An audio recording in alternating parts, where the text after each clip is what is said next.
Look, I said to you ahead of doing this show that during the Leafs portion, I thought maybe the best approach today would be to give you the wheel, because I have done this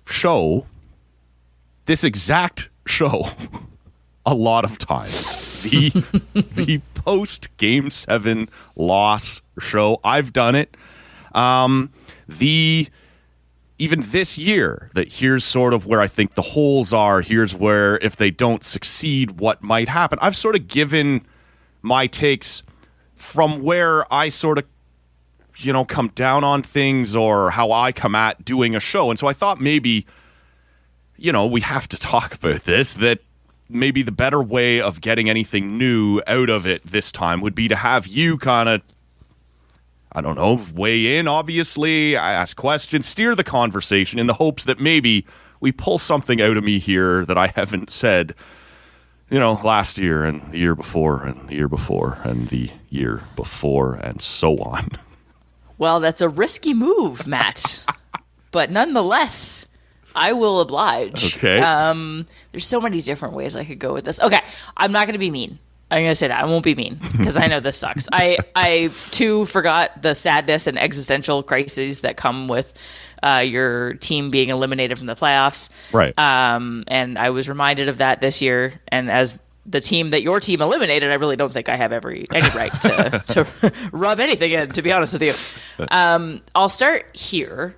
So, the narrative is obviously they do this every year. They do this every year. It's always the same, blah, blah, blah, blah.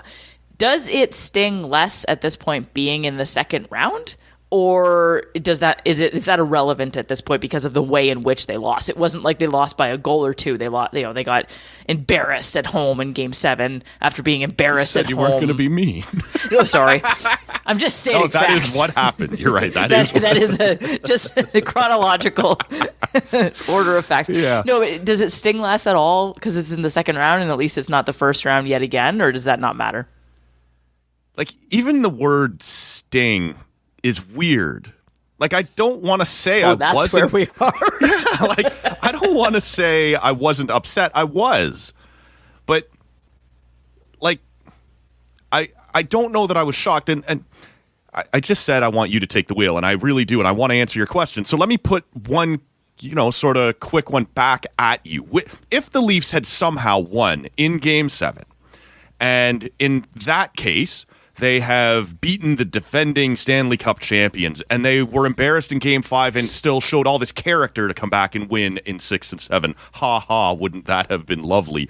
They beat the Sens earlier on. They, in theory, moving into the third round, all that is behind you now, right? This legacy of choking and not getting it done. You just beat the champs in 7 games, and you're moving on.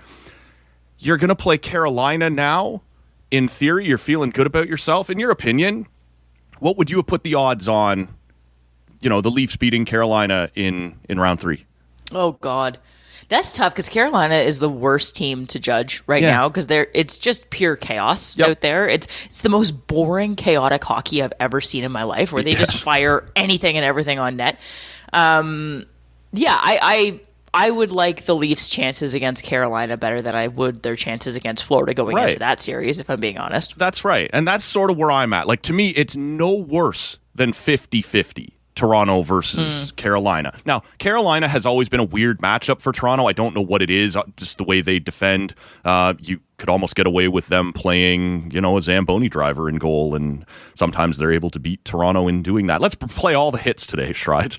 Look, that's the part that I can't get out of my head is if you just showed up in Game 7, you've got a really good chance of going to the final. Now, I think there, in this fantasy land I'm living in, you're getting rolled by either Dallas or Edmonton. I'm not saying the chance was there to win the cup, but you would have eliminated all of this, right? And now we're talking about, we probably should have a discussion about re-signing Marner and, all of this stuff changes on one game. But they didn't even show up for that game. So does it sting that it's less that it's in the second round? It's less the round and more the opponent. You pushed the at least in the Eastern Conference, the standard bearer to 7 games. I guess you can take some comfort in that, but it almost doesn't matter. It was just going to be win or lose. It doesn't matter how you do it because we've seen it all before. Like, yeah, they got blown out on Sunday night, but last year they lost in overtime to Boston. Like, that could have gone either way. It didn't, but it could have. In 22, they lost 2-1 to Tampa. Could have gone the other way. Didn't.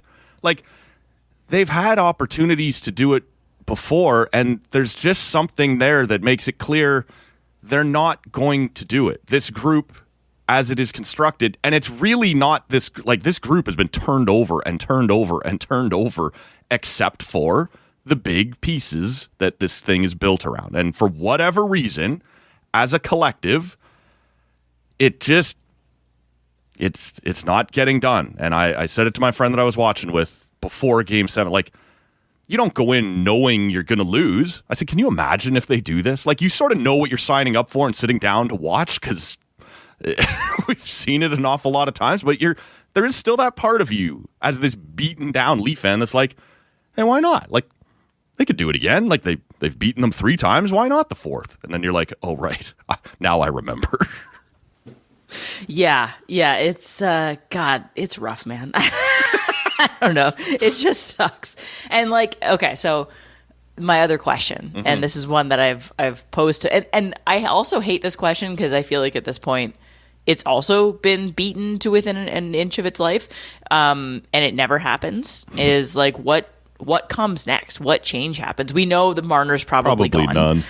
I assume we're running it back.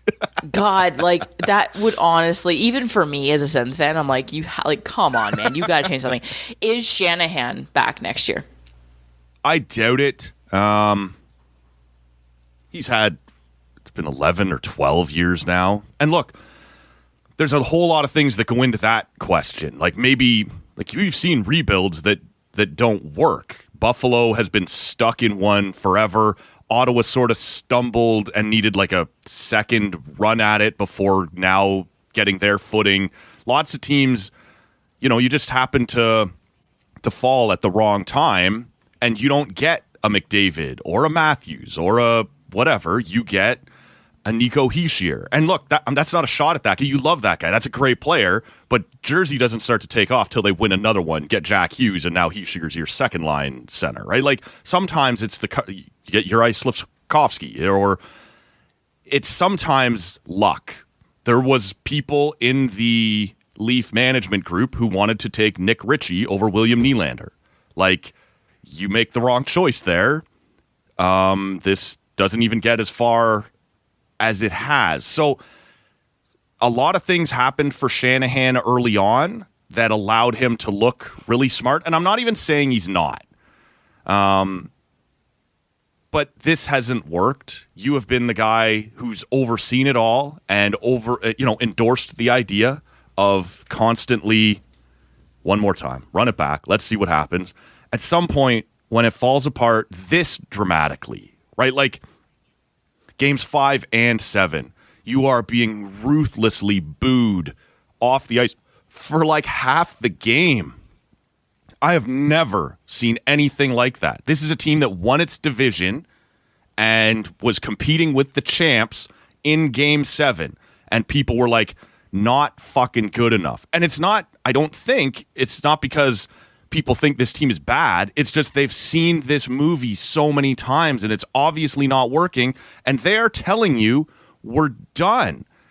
And at the top of that is Shanahan. And I've read some things. I've spoken to one or two people who've said, like, Shanny already is sort of, in the last couple of months, detached from other parts of the management group ever since they brought in Keith Pelly. He was going to be able to make an assessment and be given some time.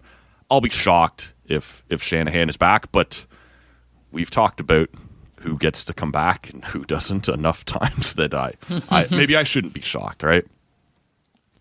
Yeah, that's like for me. I don't know. I think we could talk about this for a long time, but it was a missed opportunity. I think a turning point, which sounds weird because I know it's felt like the same broken record for the last couple of years. But the turning point for me is when they fired Dubas, when we were told he's coming back. Yep. And I felt like he was going to make significant changes. I thought that's the year they could have traded Marner before July 1st. Yep. Like that was the year that was the opportunity to make the changes. And then on a long drive home from the rink, Brandon Shanahan heard Kyle Dubas say some things he didn't like and made a split decision to fire his GM and change the whole course of the team. Which ironically meant nothing changed. And for me, that's like, okay, like that's one of the many reasons he should probably be gone after this. The other is he's the only common denominator left. That's right. You've changed everything else. You've changed the GM, you've changed the coach, you've changed other aspects of management. You haven't changed the core four, obviously, because you haven't brought in a GM that will. Well, and even like Treliving, like you said, like I believe I'm with you. I don't know what it would have been. I don't know whether it would have been one of the core four. I do believe Dubas had decided at that point something has to change. But now you decide you're not coming back with him. And he mishandled that as well. That whole thing was a bit of a shit show. But now you drop a new GM into the mix and tell him you've got like a month to figure this out and possibly trade one of the most talented pieces the organization has ever had. That's a really tough spot for him. And you sort of punt on that again. And now you're stuck. Now he has control, right? This year we heard they tried to trade him to Carolina for Rantanen. That would have been interesting to see how that might have changed history. Would Rantanen have stayed? Would Marner have stayed in Carolina? Would that have changed anything? But man, it's just at some point this thing's rotten to the core, and it's just. And you're saying this, like, this is the weird part. This is the mind fuck of it all every year, Shrides, is this is a division winner. This is a good team with some of the most talented players who've ever been a part of the organization. And you're like, it just doesn't work. For whatever reason, this isn't working. And there's no way they're going to tear this down to the studs and go through a full rebuild. But you got to have some sort of change, and that might involve a bit of a step back. There's nobody out there replacing Mitch Marner this summer for you, right? What he does on the penalty kill and defensive 100 points in the regular season, that's not out there. And even if it was, he's walking away for nothing. You're not making a trade, and you have nothing to trade. You've been trading picks for years to get this group over the hump. You don't have that many prospects because of the fact they're in a bad spot right now. And it doesn't have to be the end of the world, but man, it is going to take some serious creativity. And so far, Shanahan has not shown that he's the guy who can lead us in that direction. Okay, so what is your advice to other Leafs fans right now? Oh my God. I am literally the last person on. You know what? You can't. Again, this is the really tough part, is this was a good season. You changed your direction. You brought in guys like Tanev was terrific in these playoffs. I don't know how that's going to age. Carlo looks like he was a good addition. You've got time left on that contract. I believe Scott Laughton will be better than he had been. It's really, really hard to zoom in and zoom out, at the right times, but you were one game away from beating the Stanley Cup champs, and it was a humiliating way to go down. It was even worse that essentially it happened twice in 5 and 7. But for me, I got to watch the Leafs and Sens play Battle of Ontario hockey again this year for the first time in 20 years, and I got to watch it with my mom like I did when I was younger. Now, my mom would tell you I am no longer a fun person to watch hockey with, and she would be correct about that. But that was a cool little thing for me. I got to watch Game 7 with a couple little guys that, are just getting into hockey, and they're Leaf fans here in Ottawa, going to school and taking crap from their friends. And the littlest guy there, he's 6. He was already telling me that he's learned how to already throw that reverse elbow. If a Sens fan is talking to you about how you lost in Game 5, he's like, well, we already beat your team. You're like, well, that's exactly the right response, buddy, right? So you can still enjoy these things in the moment. After the game, my cousin sends me a picture of my niece. She's like just this tiny little thing, and like you can still enjoy it for what it is because 31 out of 32 teams are going to lose every year. And yeah, there's some cruel and unusual punishment that goes along with the way we lose every year. But I think if you found a way to enjoy this season, that's legit. And you should try and hold on to that because, like I said, 31 teams are going to lose every year, and we were one of them. But it's still fair to say, that was fun this year because it's about the time you put into it. It's about the fandom. It's about whatever. And yeah, this stinks. Like this feeling today sucks. That feeling last night sucks. You can watch it coming apart in the second period, and that sucks. And you just know these guys are not getting up. They don't have the fight to come back from 3-0 down. Maybe they do in a regular night in March if these same two teams played each other, right? Just a normal regular season game, and Florida cares a little less, and it's a little more free flowing.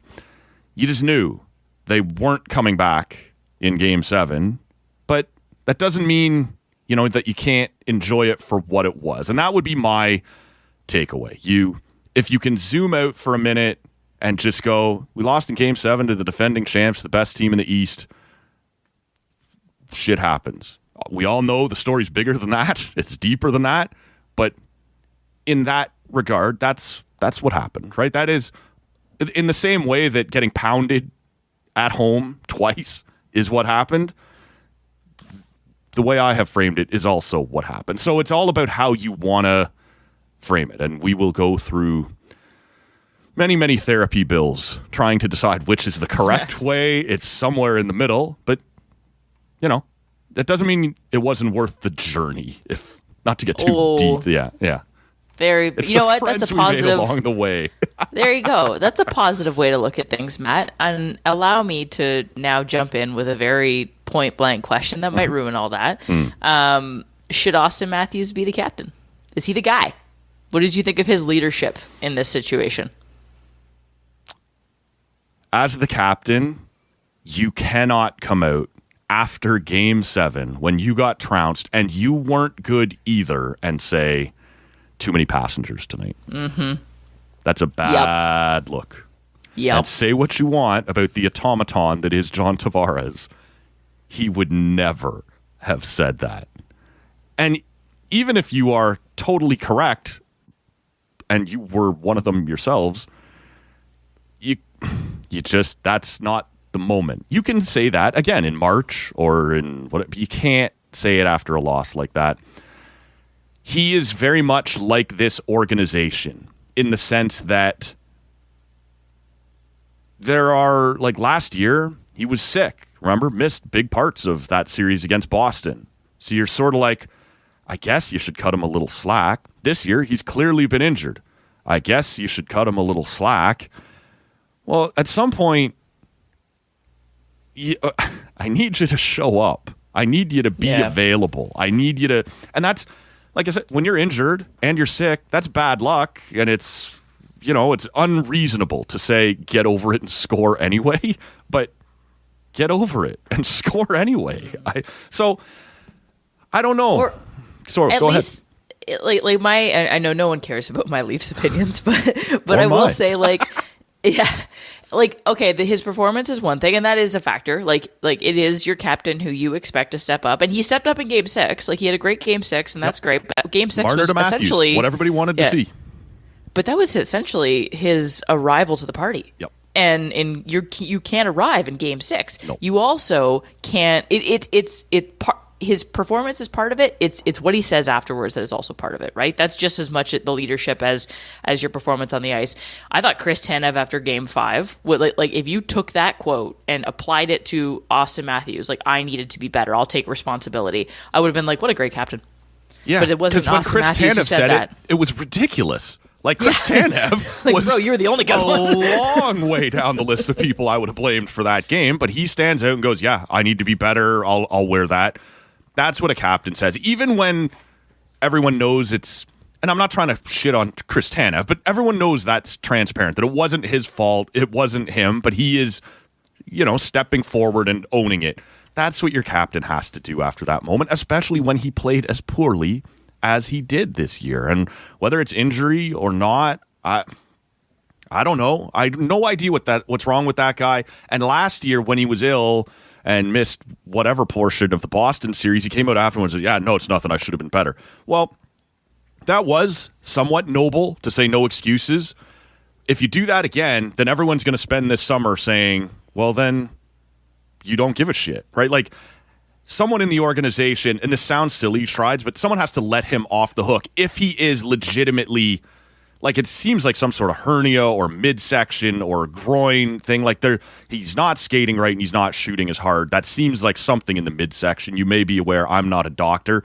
If he's legit had something horribly wrong with him all year and he's been playing through it, I get that the noble thing to do is go, yeah, no, it's nothing, and throw it away. Fans want to know what the hell just happened and why you haven't been better. And maybe it won't change their feelings about what just happened. It probably shouldn't. But they want to understand why this guy who scored almost 70 goals last year scored like 30 this year and nothing in the playoffs. Like, that's not unreasonable for fans to want to know what the hell just happened. And I don't know, like, Mitch going to the bench, like, leadership, core four, the guy's supposed to be, he's skating back after they give up the 3-0 goal, screaming at the bench, wake the fuck up. That's not you, man. Like, you don't get to be that guy. Didn't, go ahead. Especially when that guy shows up now. That's what I mean. Where was that guy? Where was that wake the fuck up? Like, where was that? Do you know what that screamed to me? Did you watch that NHL series that came out in October on Amazon? I forget what it was called now. And they get the clip. Face Off? Yeah, I think that's right. And it was Willie in the playoffs last year against Boston saying to the bench, "Stop fucking crying, bro." Right? Like, it felt to me like Marner trying to go, "Hey, people liked that about Willie. This will be my." And I'm almost certainly overstating that. But when you are one of the problems every year who isn't showing up, who isn't doing it, you don't get to scream at the fourth line as you skate by them. Like, what the hell? That was a terrible look. Craig Berube has been unbelievably composed all year. His whole thing has been too much noise in Toronto. I will keep it calm. I will be... He lost his shit after that 3 goals in 6 minutes or whatever it was in the third period, as he should have. He's suddenly realizing he's waking up in the middle of our nightmare going, oh no, I'm a part of it now too. I don't know whether Auston will be a good captain or not. It's frankly of less importance to me than will he be a good goal scorer in the future playoffs again. I also loved the narrative of the Marner, like, yelling at the team to wake the fuck up, and everyone's like, you don't get to say that when your hair's that dry. That's right. Which I thought was very funny. That's right, yes. And it's just like, it's the irony of it all, right? Like, Mitch, God bless you, but you have been the problem, not just this season. Just a little self-awareness, dude, right? Like, yeah. Like, again, this is great. We would have loved that energy in 2021. Yes, that's right. It wasn't even like we would have loved that energy in game 1. We would have loved that energy 4 years ago. Oh my God. Because one thing that has been persistent, like, aside from a few blips here and there, is like Mitch Marner's performance in the playoffs is always disappointing.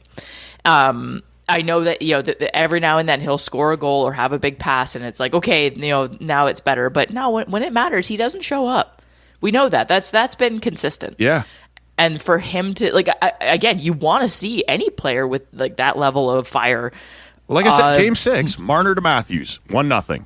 That's what and look, you have to count on Joseph Woll. You only win that game 2-0, but you needed a big goal, and those two guys connected on it. You're like, okay, like, here we go. Let's see if you can. Did not last. Right? Like, yeah, that's the thing. It's not consistent. No. When he does show up, it's like, it's a blip. It's never mind. That's right. So there we are. There we are, Schreitz. I think we got through it. I think we did.